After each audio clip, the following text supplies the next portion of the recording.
Nobody ever got rich by understanding finance. Let that sink in for a moment.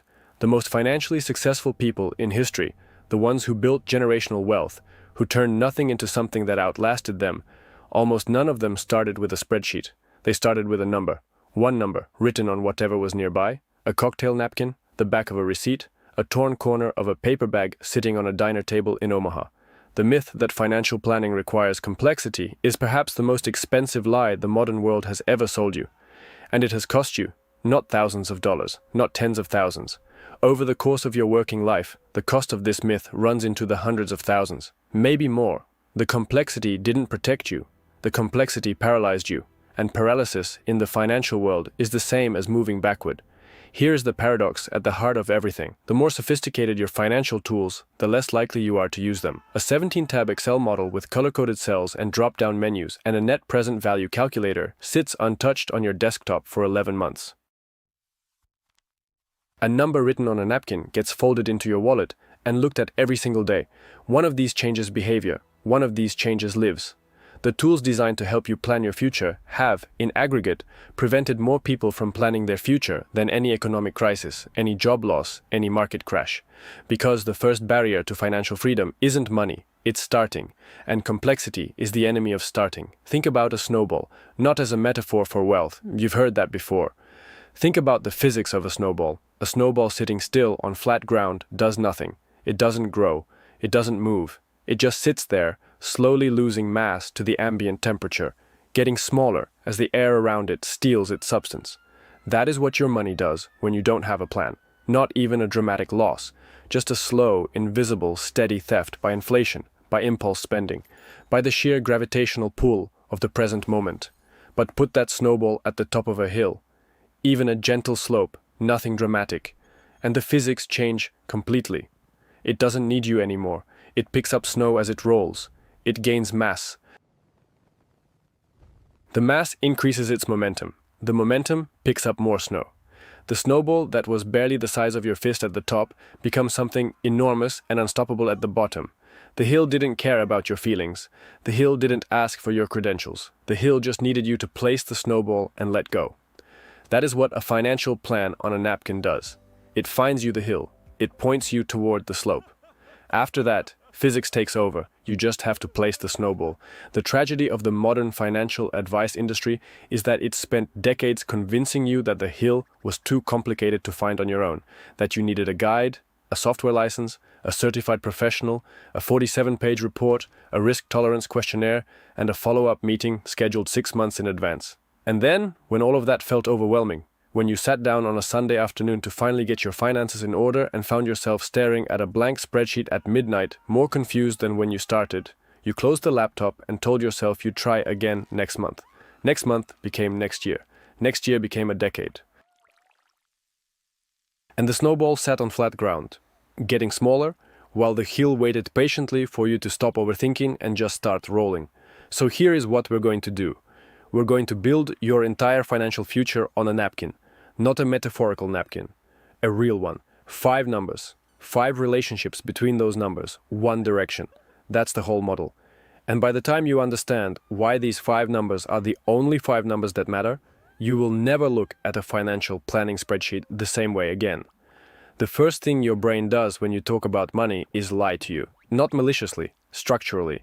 There is a region deep in your prefrontal cortex that is responsible for what neuroscientists call intertemporal decision-making, the capacity to weigh present costs against future benefits. This region developed over millions of years of evolutionary pressure in an environment where the future was genuinely uncertain and the present was genuinely dangerous. Your ancestor who chose to eat the food in front of him, rather than save it for next week, survived. Your ancestor who saved for a future that never came because a predator got him on Tuesday, well, that ancestor didn't pass his genes down quite as successfully. The result is a brain that is neurologically wired to discount the future, steeply. Researchers at Princeton and Harvard have studied this extensively, and the numbers are striking. Most people, when asked to choose between $100 today and $110 in a month, choose the $100 today. The 10% premium isn't enough to overcome the neurological discount. But when you ask those same people to choose between $100 in a year versus $110 in 13 months, the same 1 month wait, the same 10% premium, just pushed a year into the future, suddenly the majority choose to wait. The future feels abstract enough that rational math kicks in. This is what behavioral economists call hyperbolic discounting, and it is the invisible tax on every financial decision you have ever made. It is not a character flaw, it is not laziness. It is biology working exactly as designed in an environment it was never designed for. The napkin plan doesn't fight your biology, it works with it. It takes the abstract future and makes it concrete enough that your prefrontal cortex can actually engage with it, while keeping it simple enough that your anxiety response doesn't shut the whole process down before you even begin. 5 numbers. That's the entire workaround for 2 million years of evolutionary pressure telling you to spend the money now. Your income is not your financial life. Write that down. Your income is not your financial life. This is the first number on your napkin, and most people treat it as the only number, as if the problem of personal finance is simply a problem of not earning enough. The financial services industry loves this framing because it makes you feel like a client of your circumstances rather than an architect of your own system. If the only variable is income, then you're always just waiting for the raise, for the promotion, for the business to take off, for the lucky break. And while you wait, you spend at the level your income supports, which means your expenses expand to meet your earnings in a phenomenon economists call lifestyle inflation. And the gap between what you make and what you keep stays exactly the same regardless of how much the first number grows. Here is the biological mechanism underneath this trap. Your brain has a reward system built around relative comparisons, not absolute values. The neurochemical dopamine, the molecule your brain releases in anticipation of reward, fires not in response to having something, but in response to having more than you expected. When your income increases, your brain experiences that increase as a reward. It releases dopamine, it feels good. But here is the cruel trick. The dopamine system recalibrates to the new baseline almost immediately. Within weeks, sometimes days, your new salary feels like the normal salary. The raise that was supposed to change everything now feels like just the amount of money you make. So your brain goes looking for the next hit of more, the next upgrade, the nicer apartment, the better car, the fancier restaurant, not because you are shallow or greedy, because your dopamine system is doing exactly what it evolved to do. The research on this was formalized by psychologists Philip Brickman and Donald Campbell, who called it the hedonic treadmill. No matter where the treadmill takes you, you always end up in the same emotional place. And here is what makes it financially lethal. The treadmill doesn't just neutralize your happiness gains, it neutralizes your wealth gains, because every time you step up to a higher income, the lifestyle expenditure steps up with it. And the gap that matters, the gap between income and expenses, stays stubbornly, frustratingly, expensively the same. So the first number on your napkin is not your income. It is your gap. What do you earn? What do you spend? The difference, the actual number, the one that survives contact with your real monthly bank statement, that number is your financial life. Not the gross salary your employer deposits before taxes. Not the number you tell people at dinner. The real number, after tax. After rent. After groceries. After all the subscriptions you forgot you had. After the car payment and the insurance and the streaming services and the gym membership you use twice a month. The actual leftover. In personal finance, this is called the savings rate, and it is the single most predictive variable for long-term wealth accumulation. Not your investment returns, not your portfolio allocation, not your choice of index fund versus actively managed fund. Your savings rate. A person who earns $50,000 a year and saves 20% of it will, statistically, retire more comfortably than a person who earns $150,000 a year and saves 3%.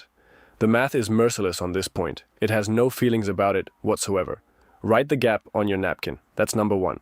And if the gap is negative, if you are spending more than you earn, then everything else we discuss is still relevant, because the napkin plan starts wherever you are, not where you wish you were, where you are. The second number is the one that makes most people physically uncomfortable when they confront it honestly, which is precisely why most people never confront it at all.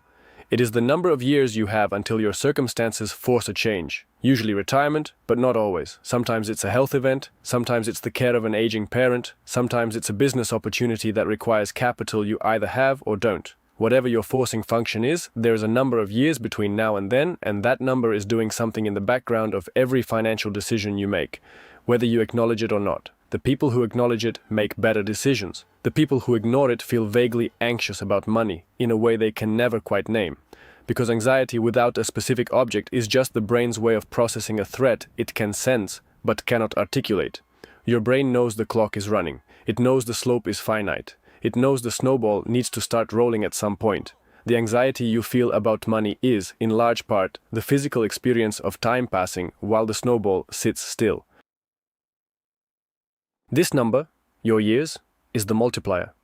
This is where the physics of compound interest, what Einstein allegedly called the eighth wonder of the world, becomes personal. Not abstract. Personal. If you are 30 years old and your gap is $500 per month and that $500 earns a modest 7% annual return, which is below the historical average for a diversified stock market portfolio over any 30-year period in modern financial history, then at age 60, you have approximately $560,000. Now suppose you wait 10 years to start. Suppose you tell yourself you'll get serious about this when you make more money, when the kids are older, when the mortgage is paid down, when things settle down a little. At 40, you start the same $500 per month with the same 7% return. At 60, you have approximately $245,000. The 10-year delay cost you $315,000. That is not the money you didn't invest. That is $315,000 that the snowball would have accumulated on its own, without your involvement while you were living your life, if only the snowball had been placed on the hill a decade earlier. The 10 years of inaction didn't just cost you 10 years of savings. It cost you the compounding on those savings, and then the compounding on the compounding, and then the compounding on that. This is what mathematicians call exponential growth, and what most people experience as a vague sense that they should have started earlier. Start earlier. If earlier is not available, then start now. Now is always the second best time. Write the years on your napkin. That's number 2. And if the number feels small, if you're reading this at 55, with 12 years before you want to stop working, don't close the napkin. 12 years of intentional action with a real gap and a real direction does more for your financial position than 40 years of vague intention. The slope doesn't disappear just because you started late. It just requires a steeper angle. We'll get there. Now we arrive at the mechanism that separates the financial behavior of wealthy households from the financial behavior of everyone else, and it has nothing to do with stock picks or investment strategies or inheritance or luck. The research on this has been replicated across cultures, income levels, and generations. It has been documented in the United States, in the United Kingdom, in Germany, in Japan. The finding is consistent. Wealthy households, on average, pay themselves first. That phrase sounds like a motivational poster. It isn't. It is a description of a specific mechanical intervention in the sequence of financial decisions. Let me explain what it actually means. When money arrives in your account, paycheck, transfer, client payment, whatever the source, your brain immediately begins processing it as available. This is not a choice. It is automatic. The psychological term is mental accounting, a concept developed by Nobel laureate Richard Thaler, and it describes the cognitive categories your brain creates for money, based on its source and its perceived availability. Money sitting in your checking account feels available. Your brain processes it as a resource that can be deployed toward any desire or obligation that presents itself. And desires and obligations are never in short supply. The car needs a repair. The friend is having a birthday dinner at a restaurant you can't quite afford. The sale ends Sunday. The flight to visit your family is cheaper if you book now. The mental accounting of available funds triggers a continuous series of small decisions that, individually, feel entirely reasonable and collectively represent the entirety of your gap. Or more precisely, the destruction of your gap. Paying yourself first means interrupting this sequence before it begins. It means the moment money enters your account, a predetermined amount, your gap number, your monthly investment, leaves your account automatically, before your brain has registered it as available, before the mental accounting has categorized it as deployable, before the desires and obligations have had a chance to present their perfectly reasonable cases. You are not fighting your impulses. You are routing around them, like a river that carves a new channel rather than trying to flow uphill. The money goes into a separate account, a retirement account, an investment account, a brokerage account, whatever the appropriate vehicle is for your situation, and it does so on a schedule, automatically, invisibly, without requiring a decision. Because decisions are where the system fails. Decisions involve feelings. Feelings involve biology. Biology is not on your side when money is sitting in your checking account and life is presenting you with its endless list of reasons to spend it. The practical exit from this trap is automation. Set up an automatic transfer for the day after your paycheck arrives. Not the same day. Banks sometimes delay deposits. The day after, for an amount equal to your gap. If your gap is $300, automate $300. If your gap is $1,200, automate $1,200. If your gap is currently zero and you're trying to build it up, automate $50 and increase it by $25 every 3 months. The specific amount matters less than the automaticity. What you are building is a system that removes willpower from the equation entirely. Willpower is a finite resource. Research by Roy Baumeister at Florida State, his concept of ego depletion, demonstrated that self-control functions like a muscle. It fatigues with use. The more decisions you make throughout the day, the less cognitive and emotional resource you have available for subsequent decisions. This is why every financial decision you make at the end of an exhausting workday looks different from the same decision made on a rested Saturday morning. Automatic savings doesn't get tired, it doesn't have a hard week, it doesn't tell itself it deserves a treat. It just moves the money every single month, regardless of your emotional state, your level of discipline, or the quality of your willpower at that particular moment. Write your savings mechanism on your napkin. Not just the amount, the mechanism. Automatic transfer, specific date, specific destination. That's the third number, but it's also the first action. The napkin isn't just a plan, it's the beginning of a system. Here is where most financial plans, even the simple ones, even the ones that made it past the first 3 steps, quietly fall apart. The fourth number is the one people either don't know or are afraid to calculate. And the avoidance of this number is the single most expensive non-decision in the average person's financial life. It is the cost of your debt, not the monthly payment. Anyone can find the monthly payment on their credit card statement, the actual annualized cost, the real rate at which your debt is consuming the wealth you could be building. The average credit card in the United States carries an interest rate of somewhere between 19 and 24% per year. Read that again, 20%. Now remember our snowball. Remember the 7% return that turned $500 a month into $560,000 over 30 years. Now imagine a snowball rolling uphill. Imagine a snowball that is getting smaller as it rolls, not larger, because the hill is not working with you, but against you. Every dollar of credit card debt you carry is not sitting still. It is growing. At 20% per year, a debt of $10,000 becomes $12,000 in 12 months if you make no payments. Becomes $14,400 the year after that.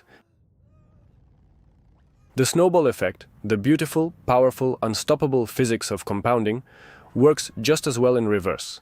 It compounds your debt with the same mechanical indifference with which it would compound your investments. It doesn't know which direction the hill is pointing. It just rolls. The psychological trap here is what behavioral economists call the minimum payment illusion. Your credit card statement tells you that your minimum payment is $37. $37 feels manageable. $37 is less than a dinner out. $37 doesn't feel like a crisis. But $37 on a $4,000 balance at 22% interest is almost entirely interest. The principal barely moves. The minimum payment is not designed to help you get out of debt.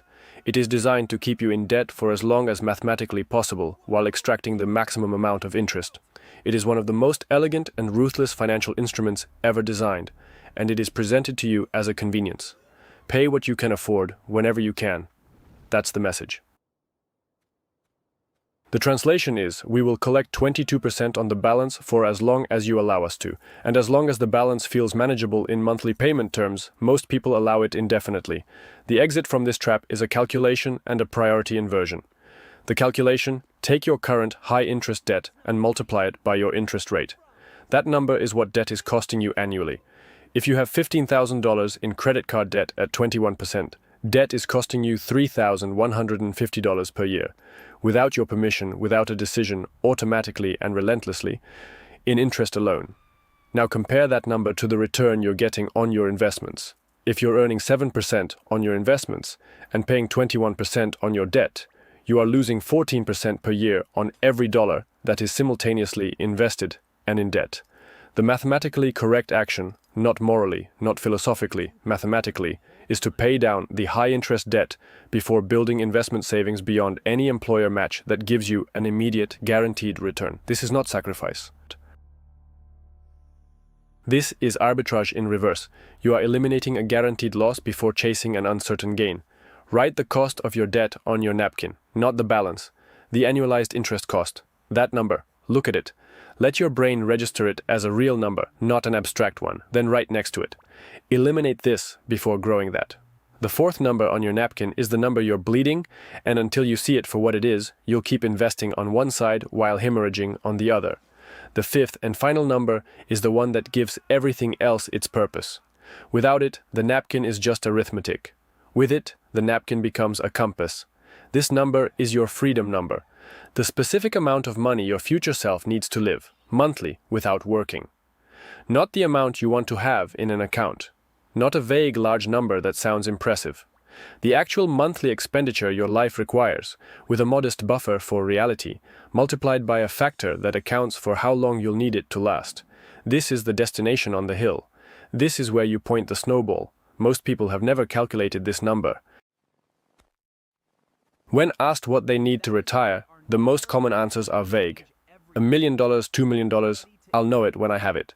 These answers reveal a fundamental avoidance of the arithmetic, because the arithmetic, once performed, makes the goal real and the gap measurable. And a measurable gap is either inspiring or terrifying, depending on where you are in life. And many people prefer the comfortable uncertainty of a vague goal to the confronting clarity of a specific one. But here is what vague goals actually do. They provide no behavioral guidance. A vague goal cannot tell you whether today's decision, whether to put the bonus in savings or take the vacation, moves you toward the goal or away from it. A specific number can. A specific number turns every financial decision into a navigational act. This is the direction. Is this decision pointing me toward it or away from it? That's it. That's the entire decision framework. The calculation is simpler than most financial advisors would have you believe, because simplicity is bad for the advisory fee model. Take your desired monthly expenses in retirement. Be honest. Be specific. Add 15% for the things you'll forget to include. Multiply by 12 to get your annual need. Divide that annual need by your expected portfolio return rate, accounting for inflation. A commonly used planning figure is 4%, the so-called safe withdrawal rate, based on research by financial planners William Bengen and the subsequent Trinity study, which found that a 4% annual withdrawal from a diversified portfolio has historically survived 30 or more years without depleting the principal in nearly all market scenarios studied. Divide your annual need by 0.04, and you have a first approximation of your freedom number. If your desired monthly expenses are $5,000, your annual need is $60,000. 60,000 divided by 0.04 is $1.5 million. That is your freedom number. The number where the snowball has grown large enough that rolling continues without your hands on it, where your portfolio generates the income your life requires indefinitely, regardless of whether you work. Now here is where the napkin does something that no spreadsheet can do. Put all 5 numbers together on the same surface. Your gap, the monthly surplus available for investing. Your years, the time the snowball has to roll. Your mechanism, the automatic transfer that ensures the rolling happens regardless of willpower. The cost of your bleeding, the high-interest debt drain that you're going to address before anything else. And your freedom number, the destination, the point on the hill where physics takes over permanently. 5 numbers, 1 napkin. Total writing time, probably less than the time you spent reading this paragraph. Now run the basic question. Given your current gap, your current mechanism, and the number of years you have, does the snowball reach the freedom number? In many cases, it won't. Not yet. And this is where most financial planning processes fail the person using them, because they present the gap between current trajectory and freedom number as a problem, an indictment, a failure. It isn't any of those things. It is a design specification. It is the engineering brief. The snowball is here. The freedom number is there. The hill has a specific slope requirement to get from one to the other. What slope can we create? There are exactly 3 variables. Increase the gap, extend the time, or lower the freedom number. often some combination of all three. Increase your savings rate by 2%. Maybe one unnecessary subscription. Maybe a refinanced debt. Maybe a single meal per week cooked at home instead of ordered in. Extend your working horizon by 2 years. Adjust your retirement lifestyle projection by $500 per month. Small changes in all three variables can move the trajectory dramatically because the snowball is exponential. Small inputs at the beginning of the roll produce enormous differences at the end. There is a concept in physics called a phase transition. It describes the moment when a system crosses a threshold and its fundamental behavior changes. Water becoming ice, water becoming steam, a critical mass of fissile material reaching the point of chain reaction. In financial planning, the equivalent moment is when your investment income first exceeds your savings contributions. The moment your portfolio generates more money in a year than you add to it.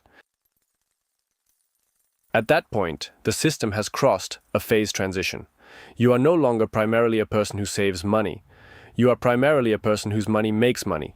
The contribution of your labor, your savings, is now less significant than the contribution of the snowball's own mass. Most people who reach this point describe a psychological shift that is almost impossible to convey to someone who hasn't experienced it. It doesn't feel like having more money. It feels like having a different relationship with time. Suddenly, the future is not an abstract threat. It is a compounding asset. But here is the detail that matters. The phase transition is not an event that happens at a certain income level. It is not a privilege of the wealthy. It is a threshold that is determined entirely by the relationship between your freedom number and your portfolio's return rate. A person with a modest freedom number of $800,000 and a portfolio that has crossed $600,000 is closer to the phase transition than a person with a $5 million freedom number and a $2 million portfolio. The finish line is relative to the destination, not absolute. And the destination is determined by the fifth number on your napkin, by your honest, specific, realistic calculation of what your life actually costs when you are living it fully, without a salary coming in. Get that number right, and the entire geometry of your financial life snaps into focus. Now let's talk about the trap that catches most people right at the moment they're making progress. You have the napkin, you have the system, you have the automatic transfer running, you are watching the number grow. It feels good. Dopamine is involved, and then life presents a perfectly reasonable case for stopping. The car needs replacing, the kids need braces, the kitchen really does need updating. You've been putting it off for years, now is the time. The opportunity presents itself, and this is the cruelest feature of the trap, that the cases always feel reasonable. And the question becomes, do you pause the system or find another way? This is the behavioral economics concept known as mental accounting at its most dangerous junction. When you pause the automatic transfer, you are not just pausing the savings for that month. You are reintroducing willpower into the system. You are reopening the question of whether this month's savings will be saved. And once that question is open, it does not close easily, because next month there will be another reasonable case, and the month after that. And before you know it, the automatic transfer that was supposed to remove willpower from the equation has been manually overridden so many times that the system is effectively dead, even if it technically still exists on paper. The momentum of the snowball has been interrupted, and momentum interrupted at the wrong time, early in the roll, before the mass is significant, is extraordinarily costly in ways that almost nobody calculates when they make the pause decision. The behavioral exit from this trap is to treat your savings transfer the way you treat your rent or mortgage payment. You do not pause your rent because the car needs fixing. You find another solution. You increase your credit card balance temporarily, with a plan to pay it off quickly. You sell something, you work an extra shift, you borrow from a family member, you pull from a separate emergency fund that you have built for exactly this purpose. The emergency fund, 3 to 6 months of living expenses, sitting in a high-yield savings account, earning somewhere between 4 and 5% in the current interest rate environment, which is far better than a checking account and still immediately accessible, is not a luxury addition to the napkin plan. It is the load-bearing wall. Without it, every unexpected expense becomes a reason to interrupt the system. With it, unexpected expenses are absorbed by the buffer, and the system continues uninterrupted. The emergency fund is not savings. It is infrastructure. It is the thing that makes every other element of the plan survivable. Write the emergency fund target on your napkin, not as a separate goal, as a prerequisite. Before the investment savings begin in earnest, build the buffer. 3 months of expenses minimum. 6 months if your income is variable or your job security is uncertain. This is not a hedge against disaster. This is the structural requirement for a system that can survive contact with reality. Here is what nobody tells you about the emotional architecture of a financial plan. The hardest moment is not when you have nothing. The hardest moment is when you have a little, when you have saved $3,000 and the stock market drops 12% in a month and your $3,000 is now $2,640. This is the moment that destroys more financial plans than any life event, any unexpected expense, any reasonable interruption. Because the loss feels enormous relative to the contribution. You saved $3,000 and now $400 of it is gone. That hurts with a psychological intensity that researchers have quantified. Losses feel approximately 2 to 2.5 times more painful than equivalent gains feel good. This asymmetry was documented by Daniel Kahneman and Amos Tversky in their foundational work on prospect theory, work for which Kahneman later received the Nobel Prize in economics. It is not weakness. It is the calibrated response of a brain that evolved in an environment where losses were genuinely more dangerous than equivalent gains. Losing your food was fatal. Gaining extra food was nice. The brain weighted them accordingly. The result in financial behavior is what researchers call myopic loss aversion, the tendency to check investment accounts too frequently, see losses, feel the disproportionate pain of those losses, and make decisions that interrupt compounding at exactly the moment compounding needs to continue. The person who checked their retirement account daily during the 2008 financial crisis, watched it drop 40%, panicked, and moved everything to cash. That person locked in a 40% loss and missed the subsequent recovery that, within 5 years, had not only restored the losses, but pushed values significantly higher. The person who had set up the automatic transfer had the napkin with the freedom number on it and deliberately did not look at the account for 18 months. That person experienced the same market event and came out the other side wealthier than they started. Same market, same mechanism, different behavior, different outcome. The only variable was the frequency of looking and the emotional response to what was seen. The practical mechanism here is boring by design. Set your automatic transfer. Choose a diversified, low-cost index fund. The evidence is overwhelming and decades old that the vast majority of actively managed funds underperform simple index funds over any 10-year period, primarily due to the compounding effect of fees, and low-cost index funds from providers like Vanguard, Fidelity, or Schwab charge a fraction of 1% annually versus 1 to 2% for active management, a difference that adds up to hundreds of thousands of dollars over a career. Set the transfer, choose the fund, then look at the account once per quarter, possibly less. Build a practice of deliberate non-monitoring. The snowball does not need you watching it roll. It needs you to leave it alone on the hill and let physics do its work. Watching it does not help it. Watching it, for most people, actively hurts it, because watching it means feeling the short-term fluctuations, and feeling the short-term fluctuations means making decisions, and decisions made in response to pain are almost never the decisions that serve the long-term trajectory. Write on your napkin: set, automate, ignore. Not permanently. Quarterly review is healthy. Annual rebalancing is appropriate. Life changes require updates to the plan. But the default setting between those periodic reviews should be deliberate non-interference. The snowball needs the hill more than it needs your attention. Now let's address the number that nobody in your social circle is talking about, because nobody in your social circle has calculated it either, and the collective silence around it is one of the most expensive silences in modern financial life. The number is the cost of the gap between what you could be saving and what you are actually saving, expressed not in dollars but in time, because time is the resource that compound interest consumes. And the only way to truly understand what you are trading when you choose consumption over savings is to express it in the currency that actually matters: years of your life. The math here requires one concept. In the research on savings rates and retirement timelines, there is a consistent and startling relationship. The percentage of your income you save maps almost directly to the number of years until you reach financial independence. At a savings rate of 5%, which is roughly the American average, you are looking at approximately 66 years of working before your portfolio reaches the freedom number at a standard lifestyle. At 10%, about 43 years. At 20%, roughly 37 years. At 30%, somewhere around 28 years. At 50%, saving half of everything you earn, financial independence typically arrives in roughly 17 years, regardless of when you start, regardless of your absolute income level. This is the finding of early retirement researchers, formalized by bloggers and academics alike, and the numbers have been independently verified across multiple methodologies. Read that again. At a 50% savings rate, from any starting point, financial independence arrives in approximately 17 years. The variable is not your income, it is the ratio. The gap, expressed as a percentage of take-home pay, determines the timeline more powerfully than any other single factor.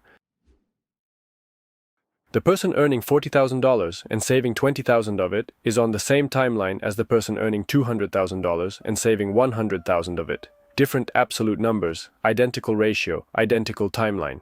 The heel doesn't care about the size of the snowball at the start. It cares about the ratio of roll to rest. Most people, when confronted with this math, immediately argue that a 50% savings rate is impossible at their income level. And for many people at specific income levels in specific cities, this is genuinely true. Not a failure of will, but a failure of arithmetic. But the relevant question is not whether 50% is achievable. The relevant question is what your current savings rate implies about your timeline, and whether you accept that implication or whether you choose to change the ratio. Because the ratio is almost always more flexible than it feels from inside your current lifestyle. The things that feel fixed, the apartment size, the car payment, the dining habits, the subscription stack, the clothing budget, are, in most cases, choices that solidified into feelings of necessity over time.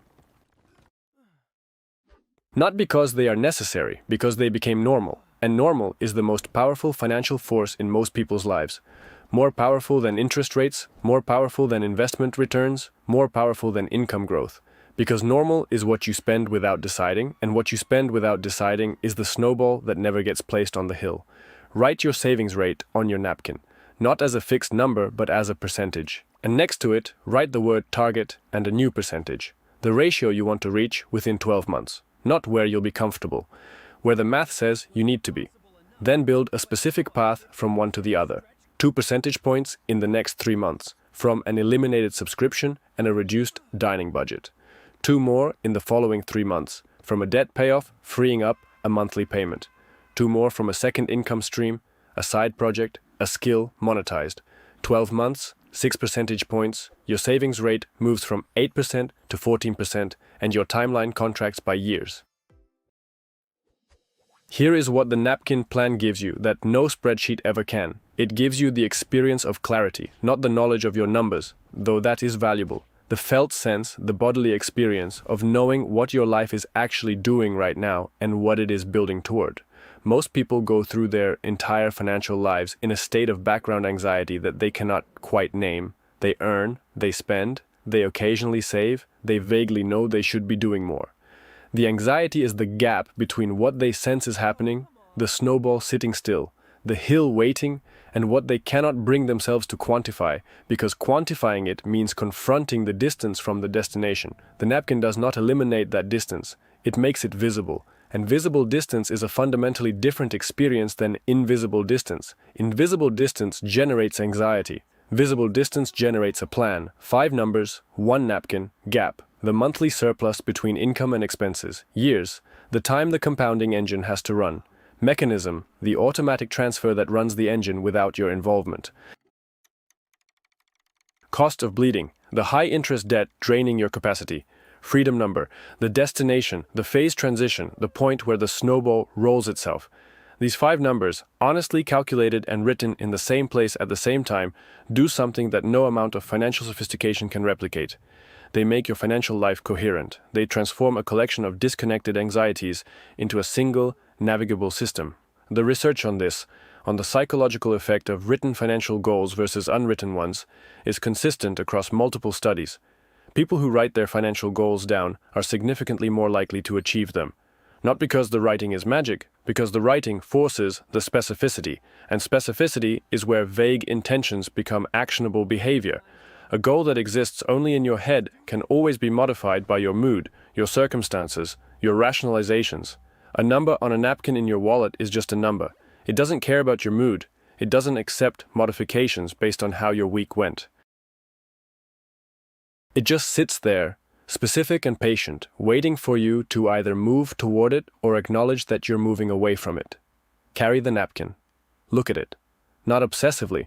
This is not about financial anxiety, it's about financial navigation. Once a week, maybe. When you're about to make a discretionary purchase that exceeds a certain threshold, when you're reviewing your accounts, when you're planning the next month, the napkin is not a budget. It is not a constraint. It is a compass. It tells you which direction is north.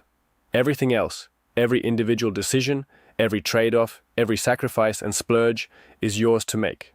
The compass, just make sure you know where north is. Because here's the thing about snowballs and hills and the physics of compounding. The physics are genuinely, breathtakingly on your side. 7% annual return over 30 years turns $1 into $7.61 without you doing anything except leaving it alone. The same dollar, earning 7% for 40 years, becomes $14.97. The physics of compound interest at time horizons that are actually available to most working adults are nothing short of extraordinary. The problem has never been the physics. The problem has always been the starting, the placing of the snowball on the hill, the moment where intention becomes mechanism and mechanism becomes momentum. The door to this is not behind a financial advisor's credentials. It is not inside a 17-tab Excel model. It is not dependent on your income level, your current debt situation, your credit score, your financial education, or your willingness to understand derivatives. The door is a napkin, 5 numbers, a pen, 10 minutes of honest arithmetic. After that, you set the automatic transfer, you target the high-interest debt, you build the emergency buffer, you set the quarterly review, and then, this is the part nobody in the financial industry ever tells you, you get out of the way. You let the physics work, you let the snowball roll. You live your life with the clarity that comes from knowing which direction your financial life is pointed, without the anxiety of wondering whether you're doing something wrong, without the paralysis of a system too complex to engage with, without the vague guilt of knowing you should be doing more but not knowing what more means. The hill is right in front of you. It was always right in front of you. The snowball is in your hand. Physics is patient. It will wait as long as you need, but it won't wait forever. Time is the one input the compounding engine can never make more of. Every month the snowball sits on flat ground is a month of exponential growth that cannot be recovered. Not because the math turns against you, the math stays on your side forever, at any age, from any starting point, but because the hill is finite. The years are a number you wrote on the napkin, and that number is counting down right now, in the background of your life, whether you have the napkin or not. Write the numbers, place the snowball, let go.